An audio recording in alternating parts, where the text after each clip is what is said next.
और अब भविष्यवाणी में आचार्य इंदु प्रकाश से जानिए कैसा रहेगा आपका आज का दिन।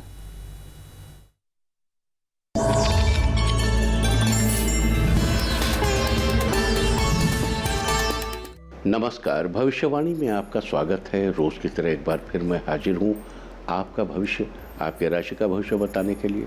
आज आश्विन कृष्ण पक्ष की पंचमी तिथि और सोमवार का दिन है। पंचमी तिथि आज रात 9:39 तक रहेगी।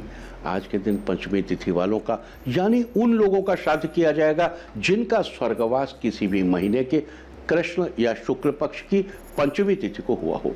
आज शाम 4:37 तक ध्रुव योग रहेगा। साथ ही आज पूरा दिन पूरी रात पार करके कल सुबह 8:26 तक भरणी नक्षत्र रहेगा। आगे हम इसी पर विस्तृत चर्चा करेंगे। दोस्तों, आप जानते हैं कि सही वक्त पर किया गया काम हमेशा सही फल देता है। ज्योतिष के गणित पक्ष ने आकाशीय पिंडों के बीच बहने वाली इलेक्ट्रोमैग्नेटिक फील्ड के मूवमेंट को कैलकुलेट करके ये जान लिया है कि किस समय कौन सा काम करना अच्छा होगा। आज हम सबसे पहले बात करेंगे मुकदमा दायर करने या अपनी बात रखने के योग की, यानी कि याई जैद योग की। तो बता दूं कि आज ये योग सूर्योदय से अगली सुबह 5:30 तक रहेगा। और इसके बाद बात करते हैं सर्वार्थ सिद्धि योग, यानी कि सारे काम बनाने वाले योग की। तो आज ये योग नहीं बन रहा है। अब ये योग 9 सितंबर की दोपहर पहले 11:15 से अगली सुबह सूर्योदय तक रहेगा। और इस क्रम में आइए अब चर्चा करते हैं आज के शुभ मुहूर्त यानी कि फेवरेबल टाइम की। अगर आप किसी को प्रपोज करना चाहते हैं तो उसके लिए आज कोई अच्छा मुहूर्त नहीं है। अब यह मुहूर्त 17 अक्टूबर की सुबह 6:24 से दोपहर पहले 11:51 तक रहेगा। आज नया बिजनेस शुरू करने के लिए कोई अच्छा मुहूर्त नहीं है। अब यह मुहूर्त 19 अक्टूबर की सुबह 6:25 से 8:39 तक और एक बार फिर सुबह यानी दोपहर पहले 10:57 से दोपहर 2:08 तक रहेगा। कंस्ट्रक्शन शुरू करने के लिए आज कोई अच्छा मुहूर्त नहीं है। अब यह मुहूर्त 17 अक्टूबर की सुबह 6:24 से 8:47 तक और दोपहर पहले 11:05 से 11:51 तक रहेगा। किसी इंडस्ट्रियल इंस्टीट्यूशन में लेन देन करने के लिए आज कोई अच्छा मुहूर्त नहीं है। अब यह मुहूर्त 17 अक्टूबर की सुबह 6:24 से 8:47 तक और दोपहर पहले 11:05 से शाम 4:19 तक रहेगा। अगर आज कोई मेडिकल ट्रीटमेंट शुरू कराना चाहते हैं तो उसके लिए आज कोई अच्छा मुहूर्त नहीं है। अब यह मुहूर्त 16 अक्टूबर की रात 1:01 से 1:25 तक और रात 1:54 से अगली सुबह 6:24 तक रहेगा। और अब बात आती है अशुभ समय की। आकाश में कभी कभी ग्रहों की मिलीजुली इलेक्ट्रोमैग्नेटिक फील्ड कुछ क्षणों के लिए नेगेटिव हो जाती है। इस अशुभ क्रांति सामने से एक नेगेटिव स्पार्क पैदा होता है। इससे चारों तरफ नेगेटिविटी फैल जाती है। इस समय में कोई भी शुभ कार्य करने से सफलता नहीं मिलती। आज कोई अशुभ समय नहीं है। अब यह अशुभ समय 10 सितंबर की सुबह 4:54 पर अशुभ समय रहेगा। वैसे तो इससे सभी राशियां प्रभावित होंगी, लेकिन मेष, सिंह, धनु और कुंभ राशियां विशेष रूप से प्रभावित होंगी। ध्यान रहे, इस समय के 12 मिनट पहले और 12 मिनट बाद तक कोई भी शुभ कार्य नहीं करना चाहिए। इसके साथ ही एक बात और बता दूं कि काम शुरू करते वक्त राहुकाल का ध्यान रखना बेहद जरूरी है। राहुकाल के दौरान कोई काम शुरू नहीं करना चाहिए। अगर कोई काम पहले से चल रहा है तो उसे जारी रख सकते हैं। आज दिल्ली में राहुकाल होगा सुबह 7:36 से 9:11 तक। मुंबई सुबह 7:58 से 9:31 तक। चंडीगढ़ सुबह 7:37 से 9:11 तक। लखनऊ सुबह 7:22 से 8:56 तक। भोपाल सुबह 7:38 से 9:11 तक। कोलकाता सुबह 6:54 से 8:28 तक। अहमदाबाद 7:57 से 9:30 तक और चेन्नई में राहुकाल होगा सुबह 7:30 से 9:02 तक। ये था कुछ शहरों का राहुकाल। और अब आज की यात्रा की शुभ दिशा क्या है? तो आज वो दिशा है पूर्व और दक्षिण पूर्व। और आइए अब शुरू करते हैं सिलसिला राशिफल का। सबसे पहले बात रोज की तरह आज भी मेष राशि की। मेष राशि वालों, आज का दिन अच्छा रहने वाला है। आज कोशिश करेंगे तो सफलता मिल सकती है। सटीक तर्क से आज किसी को भी अपनी बात से आप सहमत कर लेंगे। आज सहयोग और समझौता करने का पक्का इरादा करके ही घर से निकलिए। ऑफिस में आपको कोई समझौता करना पड़ सकता है। इस राशि के छात्रों को आज कोई सफलता मिलने वाली है। निश्चित ही आपको धन लाभ का अवसर प्राप्त होगा। शारीरिक दृष्टि से स्वास्थ्य फिट रहने वाला है। आज मन शांत रहेगा। आज के लिए आपका लकी कलर है सिल्वर और लकी नंबर है 9। वृष राशि वालों, आज का दिन व्यस्तता में बीतेगा। आज अपना काम पूरा करने के लिए हर तरीका अपना सकते हैं। बिजी होने के बावजूद दिन अच्छे से बीतेगा। पैसों के लिहाज से भी फायदा होगा। इस राशि के जो लोग बेरोजगार हैं, आज उन्हें कोई नई नौकरी मिल सकती है। परिवार में छोटे भाई की मदद से रुका हुआ काम पूरा हो सकता है। दूसरों की जरूरतों का आपको एहसास होगा। कार्यक्षेत्र और बिजनेस में धन लाभ के योग बन रहे हैं। आज पदोन्नति का भी योग बन रहा है। संतान पक्ष से आज आपको खुशियां मिलेंगी। आज के लिए आपका लकी कलर है पिंक और लकी नंबर है 6। मिथुन राशि वालों, आज का दिन फेवरेबल रहने वाला है। करियर से जुड़ा कोई मामला आपको परेशान कर रहा था, आज उसका समाधान मिल जाएगा। ऑफिस के कामों में आज पूरी तरह से सफल रहेंगे। आज आपके काम की तारीफ होगी, साथ ही प्रमोशन भी मिल सकता है। नए दोस्तों से मुलाकात हो सकती है। इस राशि के प्रॉपर्टी डीलर्स को आज किसी जमीन की डील में धन लाभ मिलने वाला है। आज करीबी मित्र आपसे आर्थिक मदद मांग सकता है। सेहत अच्छी बनी रहेगी। आज के लिए आपका लकी कलर है ग्रे और लकी नंबर है 4। कर्क राशि वालों, आज अपने स्वभाव को पूरी तरह लचीला रखें, वरना परेशानी बढ़ सकती है। परिवार में चल रहे विवाद के कारण आज अपनों से कुछ कड़वा सुनने को मिल सकता है। मन की बातों को मन में ही रखें, उन्हें जाहिर करने के लिए समय सही नहीं है। भावनात्मक उतार चढ़ाव पर कंट्रोल करना होगा। ज़्यादा भावुक होने से आप परेशान रहेंगे। प्रॉपर्टी से जुड़े बड़े मामले आपके सामने आ सकते हैं। अधिकारी आपके कामकाज से खुश होंगे। लोगों पर आपका अच्छा प्रभाव जमेगा। मानसिक तनाव दूर होगा। आज के लिए आपका लकी कलर है ब्लू और लकी नंबर है 3। सिंह राशि वालों, आज का दिन फेवरेबल रहने वाला है। अधिकतर कामों के लिए खुद को तैयार पाएंगे। आज आपको इस बात का डर लगा रहेगा कि लोग क्या कहेंगे, लेकिन आपको ये समझने की ज़रूरत है, नज़रिया सही रहे तो आधा काम वैसे ही पूरा हो जाता है। सेमिनार आदि में भागीदारी व्यावसायिक संपर्कों में सुधार लाएगी। छात्रों को आज कम मेहनत में अच्छे परिणाम हासिल होंगे। किसी नए कोर्स में एडमिशन लेने के लिए आज का दिन शुभ है। स्वास्थ्य आज बेहतरीन रहने वाला है। आज के लिए आपका लकी कलर है मैजेंटा और लकी नंबर है 6। कन्या राशि वालों, आज आपका मन धार्मिक कामों में लगा रहेगा। धार्मिक भावनाओं के चलते आप किसी तीर्थ स्थल की यात्रा करने की सोचेंगे। किसी परिचित के जरिए आमदनी के नए स्रोत मिलेंगे। किसी रिश्तेदार के यहाँ की छोटी यात्रा आपके मन को सुकून देने वाली साबित होगी। दफ्तर में जिस सहकर्मी से आपकी बात हो रही थी, आज उनसे दोस्ती हो सकती है। आज आपकी योजनाओं में आखिरी पल में बदलाव हो सकते हैं। जीवन साथी से निकटता आपको खुशी देगी। आज के लिए आपका लकी कलर है रेड और लकी नंबर है 2। तुला राशि वालों, आज अपने कामों के प्रति सतर्क रहें। किसी लंबे सौदे में जल्दबाजी से फैसला करने से बचें। आज दोस्तों का व्यवहार आपके प्रति थोड़ा अजीब भी हो सकता है। आज कुछ छोटी मोटी घटनाओं से आपको दो चार होना पड़ सकता है। पैसों के मामले में आपको कॉन्फिडेंस की कमी महसूस हो सकती है। आज जीवन साथी का सहयोग प्राप्त होगा। तनाव थोड़ा कम होगा। छात्रों के लिए दिन सामान्य रहेगा। आज परिस्थितियां अनुकूल बनेंगी। फालतू बहस में भी समय खराब हो सकता है। आज के लिए आपका लकी कलर है पर्पल और लकी नंबर है 7। वृश्चिक राशि वालों, आज कुछ अच्छा होने वाला है। आज पूरे दिन मन प्रसन्न रहेगा। आज आर्थिक स्थिति में प्रगति होगी। साथ ही तरक्की के नए रास्ते खुलेंगे। ऑफिस में आज उच्चाधिकारियों का सहयोग प्राप्त होगा। जीवन साथी के साथ रिश्ते मजबूत बनेंगे। किसी जरूरी काम के लिए आपको भागदौड़ भी करनी पड़ सकती है। आज अपनी कोई परेशानी पेरेंट्स से शेयर करेंगे तो निश्चित ही उसका हल निकलेगा। इस राशि के जमींदारों को आज फायदा होने वाला है। आज के लिए आपका लकी कलर है सी ग्रीन और लकी नंबर है 2। धनु राशि वालों, आज थोड़ी सी मेहनत से बड़ा मुनाफा मिलेगा। वाहन खरीदने के लिए आज का दिन बहुत शुभ है। आज कोई रिश्तेदार आपसे मिलने घर आ सकता है, जिससे घर में खुशी का माहौल बना रहेगा। इस राशि के जो लोग फिल्म से जुड़े हैं, उनको आज कोई बढ़िया ऑफर मिल सकता है। आर्थिक परिस्थितियां आज आपके अनुकूल रहेंगी। विवाहितों के लिए आज का दिन काफ़ी अच्छा है। स्वास्थ्य फिट रहेगा। आज के लिए आपका लकी कलर है ग्रीन और लकी नंबर है 5। मकर राशि वालों, आज का दिन बढ़िया रहने वाला है। आज खुद पर भरोसा रखें और मेहनत करें। आज आपके जीवन के कई पहलुओं में बदलाव आएंगे, जिससे कुछ नए अनुभव मिलेंगे। इस राशि के जो लोग साइंटिस्ट हैं, आज उन्हें कोई नई सफलता मिल सकती है। इस राशि के छात्र कॉलेज के फ्रेंड्स के साथ समय बिताएंगे। बेहतर होगा कि आज अपने काम से काम रखें और फिजूल की बातों में ना पड़ें। आज के लिए आपका लकी कलर है नेवी ब्लू और लकी नंबर है 6। कुंभ राशि वालों, आज का दिन बहुत खास रहने वाला है। घर परिवार की कुछ नई जिम्मेदारियां आपके ऊपर आ सकती हैं। काम के बोझ से आप थोड़े परेशान रहेंगे, लेकिन समझदारी से सब संभाल लेंगे। ऑफिस में आज बॉस आपके काम की तारीफ करेंगे। हो सकता है आपको किसी नए प्रोजेक्ट में डाल दें। इस राशि के छात्रों के लिए आज का दिन बेस्ट है, पढ़ाई में मन लगेगा।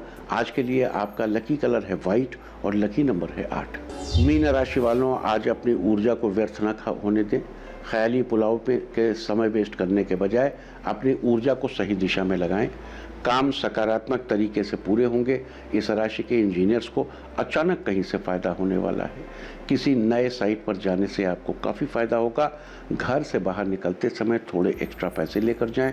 आज माता पिता की राय आपके लिए कारगर साबित होगी।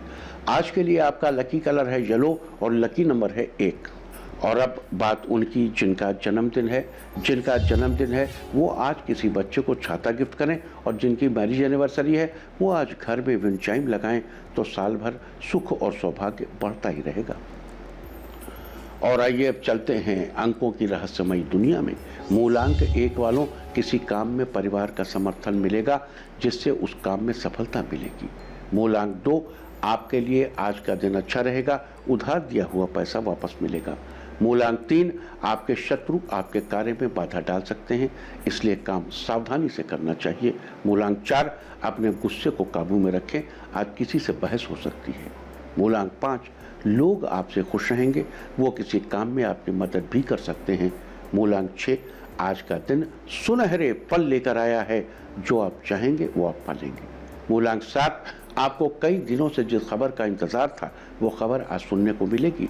मूलांक 8, ज़्यादातर समय बच्चों के साथ बिताएंगे जिससे बच्चे बहुत खुश होंगे। मूलांक 9, दाम्पत्य जीवन में चल रहा उतार चढ़ाव खत्म होगा, प्यार बढ़ेगा। और अब चर्चा वास्तुशास्त्र की। वास्तुशास्त्र में आज हम बात करेंगे टपकते नल के वास्तु दोष के बारे में। वास्तु के अनुसार अगर आपके घर के किसी भी हिस्से में नल टपक रहा है तो आपको उसे जल्द से जल्द ठीक करवा लेना चाहिए। वास्तुशास्त्र के अनुसार घर में टपकता नल अशुभ माना जाता है। ये फिजूल खर्ची का सूचक है। घर में अगर टपकता नल हो तो बिना वजह के खर्चे बढ़ते जाते हैं और आपके पास पैसा टिक नहीं पाता। और ख़ास करके अगर घर की रसोई का नल ख़राब हो तो ये बिल्कुल भी ठीक नहीं है। इससे घर का कोई सदस्य बीमार हो सकता है, व्यापार में आपको नुकसान उठाना पड़ सकता है, या फिर घर की किसी टूट फूट में आपका पैसा लग सकता है। अतः इस तरह की परेशानियों से बचने के लिए घर के टपकते नल को आपको जल्द से जल्द ठीक करा देना चाहिए। और अब आज के दिन की सबसे विशेष बात, आज अश्विन कृष्ण पक्ष की पंचमी तिथि और सोमवार का दिन है। पंचमी तिथि आज रात 9:39 तक रहेगी। आज उन लोगों का श्राद्ध कर्म किया जाएगा जिनका स्वर्गवास किसी भी महीने के कृष्ण या शुक्ल पक्ष की पंचमी तिथि को हुआ हो, साथ ही जिनका देहांत अविवाहित अवस्था में यानी कि शादी से पहले ही हो गया हो। इस दिन श्राद्ध कर्म करने वालों को प्रसाद में उत्तम लक्ष्मी की प्राप्ति होती है। ये थी चर्चा आज किए जाने वाले श्राद्ध की। और अब बात करेंगे आज पड़ने वाले योग और नक्षत्र की। आज शाम 4:37 तक ध्रुव योग रहेगा। किसी भी स्थिर कार्य जैसे भवन या इमारत का इस योग में निर्माण करने से सफलता मिलती है। कोई भी अस्थिर कार्य जैसे वाहन लेना इस योग में सही नहीं है। साथ ही आज पूरा दिन पूरी रात पार कर कल सुबह 8:26 तक भरणी नक्षत्र रहेगा। 27 नक्षत्रों में से भरणी दूसरा नक्षत्र है।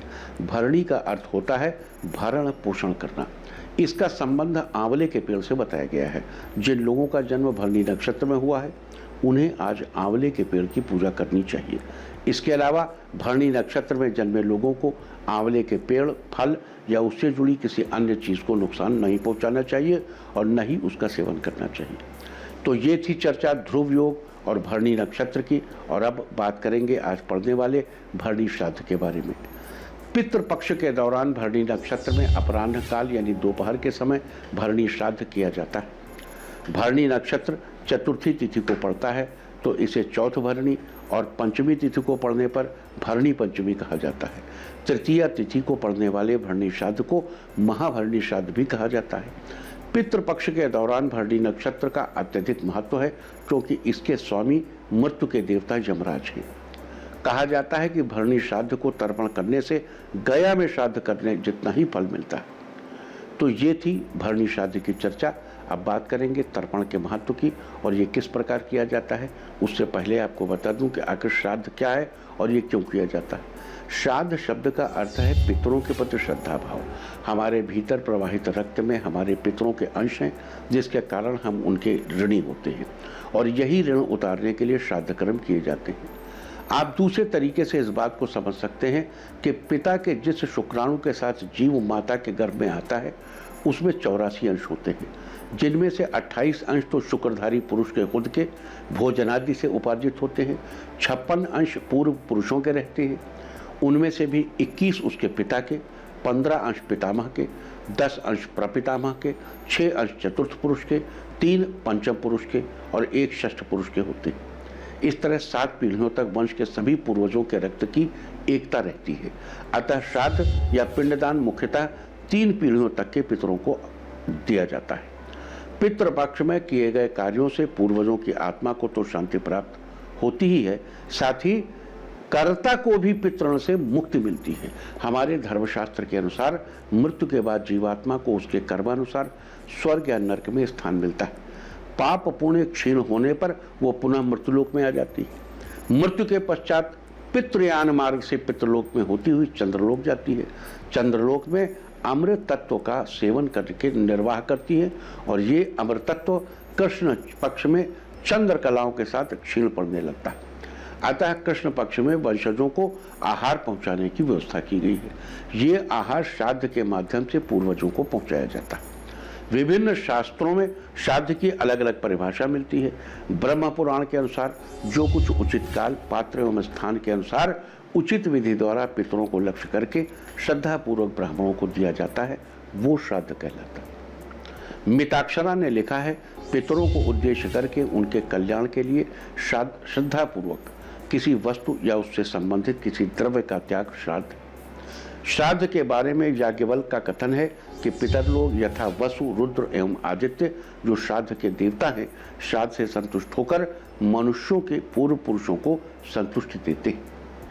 मत्स्य पुराण और अग्नि पुराण में भी आया है कि पितामह लोग श्राद्ध में दिए गए पिंडों से स्वयं संतुष्ट होकर अपने वंशजों को जीवन, संतति, संपत्ति, विद्या, स्वर्ग, मोक्ष एवं सभी सुख एवं राज्य देते हैं। गरुड़ पुराण के हवाले से देवताओं से पहले पितरों को प्रसन्न करना अधिक कल्याणकारी है।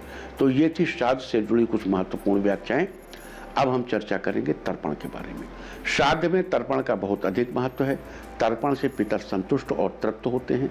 ब्रह्म वैवर्त पुराण के अनुसार जिस प्रकार वर्षा का जल सीप में गिरने से मोती, कदली में गिरने से कपूर, खेत में गिरने से अन्न और धूल में गिरने से कीचड़ बन जाता है, उसी प्रकार तर्पण के जल के सूक्ष्म बाष्पकण देव योनि के पितरों को अमृत देते हैं, मनुष्य योनि के पितर को अन्न देते हैं, पशु योनि के पितर को चारा देते हैं और अन्य योनियों के पितरों को उनके अनुरूप भोजन और संतुष्टि प्रदान करते हैं। साथ ही जो व्यक्ति तर्पण कार्य पूर्ण करता है उसे हर तरह का लाभ मिलता है। आपको बता दूं कि तर्पण कर्म मुख्य रूप से 6 प्रकार से किए जाते हैं, जो इस तरह है: देव तर्पण, ऋषि तर्पण, दिव्य मानव तर्पण, दिव्य पितृ तर्पण, यम तर्पण और मनुष्य पितृ तर्पण। अब हम आपको बताएंगे कि आपको पितृ तर्पण किस प्रकार करना है। श्राद्ध के दौरान तर्पण के लिए एक लोटे में साफ जल लेकर उसमें थोड़ा दूध और काले तिल मिलाकर तर्पण कार्य करना चाहिए। एक परात ले लीजिए बड़ी। पितरों का तर्पण करते समय एक पात्र में जल लेकर दक्षिण दिशा की ओर मुंह करके बायां घुटना मोड़कर बैठना चाहिए। और अगर यज्ञोपवीत धारण करते हैं तो अपने यज्ञोपवीत को बाएं कंधे से उठाकर दाहिने कंधे पर करें। इसको सव्य कहते हैं, इसको अपसव्य कहते हैं। और हाथ के अंगूठे के सहारे से जल को धीरे धीरे नीचे की ओर गिराएं। इस प्रकार घुटना मोड़कर बैठने की मुद्रा को पितृ तीर्थ मुद्रा कहते हैं। इसी मुद्रा में रहकर अपने सभी पितरों को 3-3 अंजलि जल देना चाहिए। ध्यान रहे, तर्पण हमेशा साफ कपड़े पहनकर श्रद्धा से करना चाहिए। बिना श्रद्धा के किया गया धर्म कर्म सब तामसी और खंडित होता है। तो ये थी श्राद्ध के दौरान तर्पण कार्य की चर्चा। देखो, अगर संभव हो तो इस जगह पर आप कुश रख लीजिए। अभी कुशोत्पाटनी अमावस्या थी, हमने आपसे कहा था कुश उखाड़ लीजिए। अगर नहीं उखाड़ पाए कोई बात नहीं, जो कुश मिल जाए आपको, अपने आसन से कुश मिल जाए तो ये तर्जनी और अंगूठे के बीच यहाँ पे कुश रखो और इसमें हाथ पानी लेके ऐसे गिराओ कि उस कुश के सहारे अंगूठे से स्पर्श करता हुआ गिरे।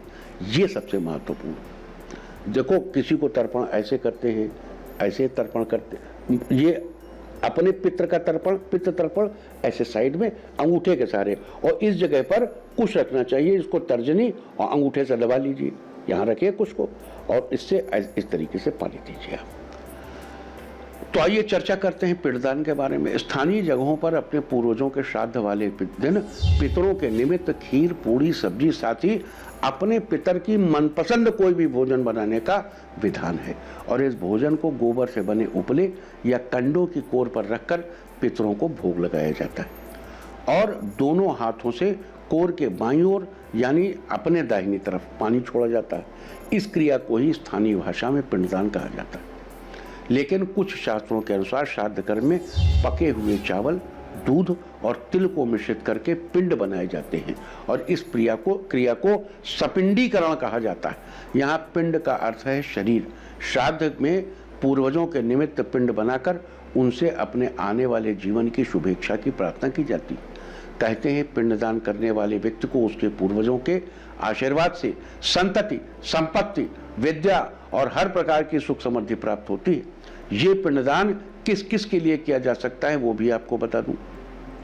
देखो, हर पीढ़ी के अंदर मातृकुल और पितृकुल दोनों की पहली 3 सीढ़ियों के जीन्स, डीएनए मौजूद रहता है, गुणसूत्र उपस्थित होते हैं। अतः पिंडदान के लिए जो दूध, चावल और तिल के पिंड बनाए जाते हैं वो पिता, पितामह और प्रतिपितामह के शरीरों के प्रतीक हैं। इन पिंडों को बनाकर आपस में मिला दिया जाता है, फिर इन्हें अलग बांटा जाता है। इससे एक बात क्लियर है कि जिन जिन लोगों के गुणसूत्र यानी जीन्स व्यक्ति की देह में उपस्थित हैं, उन सबकी तृप्ति के लिए यह श्राद्ध कार्य अनुष्ठान किया जाता है। पिंडदान के लिए और क्या क्या किया जाता है वो भी जान लेते हैं। पिंडदान के लिए पितृतीर्थ मुद्रा में दक्षिणाभिमुख होकर यानी बायां घुटना टिकाकर, पृथ्वी पर टिकाकर, और तब बैठिए और अपना ये जनेऊ उधर कर लीजिए, दक्षिण दिशा में मुंह करके बैठिए, बायां घुटना मोड़ के, और मंत्र के साथ पिंड किसी थाली या पत्तल में स्थापित करना चाहिए।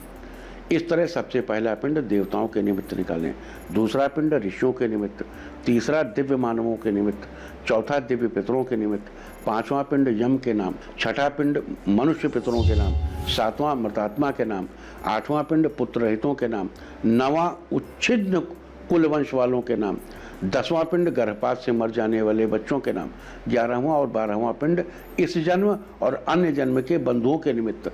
इस तरह कुल 12 पिंड थाली या पत्तल में निकाले जाते हैं। देखो, अगर आप गौर करो तो कितना फास्ट, कितना मानवतावादी परिप्रेक्ष्य था, कितना मानवतावादी और कितना प्रेम उत्पन्न करने वाला। मतलब इसको करने भर से आपके चित्त में सबके प्रति प्रेम, सबके प्रति कृतज्ञता जागेगी।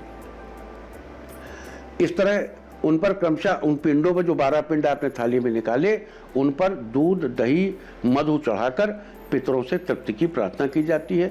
दूध चढ़ाते समय ये मंत्र पढ़ा जाता है, ओम पयः पृथिव्याम पयोषधीय पयो दिव्यंतरिक्षे पयोधाः पयस्वती प्रदिशः सन्तु मह्यम।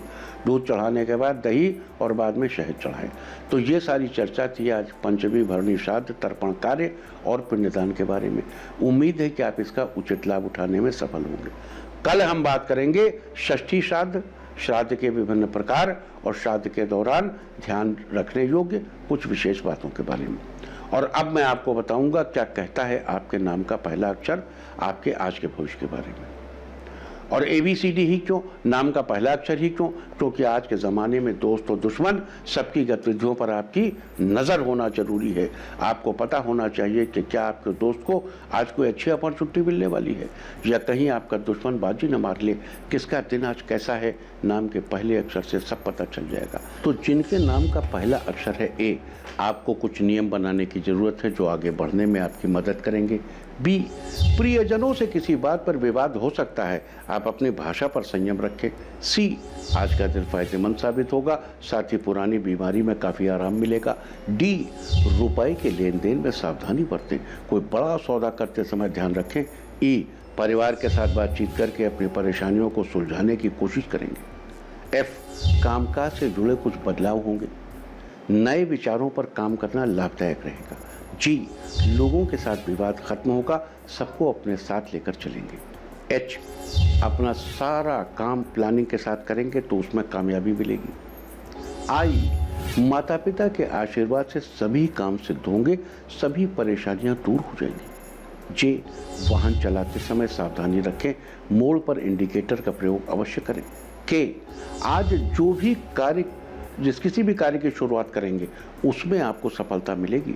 एल, काम में परिवार का सहयोग मिलेगा जिससे काम जल्दी पूरा होगा। एम, कोई जरूरी चीज सामने होकर भी आपकी आंखों से ओझल रहेगी जिससे परेशान हो सकते हैं, अवॉइड करिए, मस्त रहिए। एन, आपके लिए आज का दिन बहुत खुशनुमा रहेगा, दाम्पत्य जीवन में खुशियों की वर्षा होगी।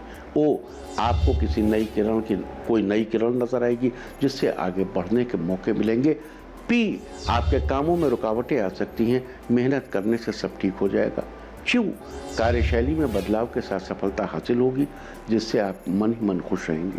आर, घर के सभी सदस्य साथ में डिनर करेंगे जिससे सभी लोगों में एक दूसरे के प्रति प्यार बढ़ेगा। एस, आपके अंदर नई ऊर्जा का संचारण होगा, आज हर काम को उत्साह से करेंगे।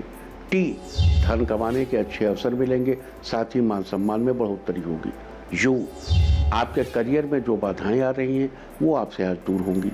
वी, आर्थिक मामलों में कोई शुभ समाचार मिलेगा जिससे आर्थिक स्थिति बेहतर होगी। डब्ल्यू, परिवार के साथ आज ज़्यादा समय बिताएं जिससे आपके बीच प्यार बढ़ेगा।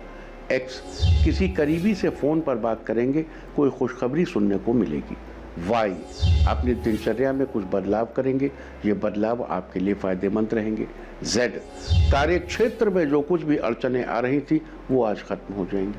और अब बात आज के तीर्थ की। आज हम आपको कराने जा रहे हैं श्राद्ध कर्म करने के लिए अत्यंत पवित्र माने जाने वाले तीर्थ, गया तीर्थ के दर्शन। बिहार के गया शहर में फल्गु नदी का तट देश विदेश के भक्तों में काफ़ी मान्यता रखता है। कहते हैं कि पितरों की ऐसी कामना होती है कि उनके वंश में कोई न कोई अवश्य हो जो गया में उनका पिंडदान करे। ऐसी मान्यता है कि यहाँ पिंडदान करने से समस्त पितरों को मोक्ष की प्राप्ति होती है। ऐसा कहा जाता है कि त्रेता युग में माता सीता ने इसी स्थान पर अपने ससुर का पिंडदान किया था। यही कारण है कि पितृपक्ष में यहाँ अपने पितरों के निमित्त पिंडदान करने के लिए लोग दूर दूर से पहुँचते हैं। तो आप भी कीजिए पवित्र गया तीर्थ के घर बैठे दर्शन। और अब बात अवॉइड ऑफ द डे की, यानी आज आपको क्या नहीं खाना है। आज 7 सितंबर को शुद्ध आश्विन कृष्ण पक्ष की पंचमी तिथि है।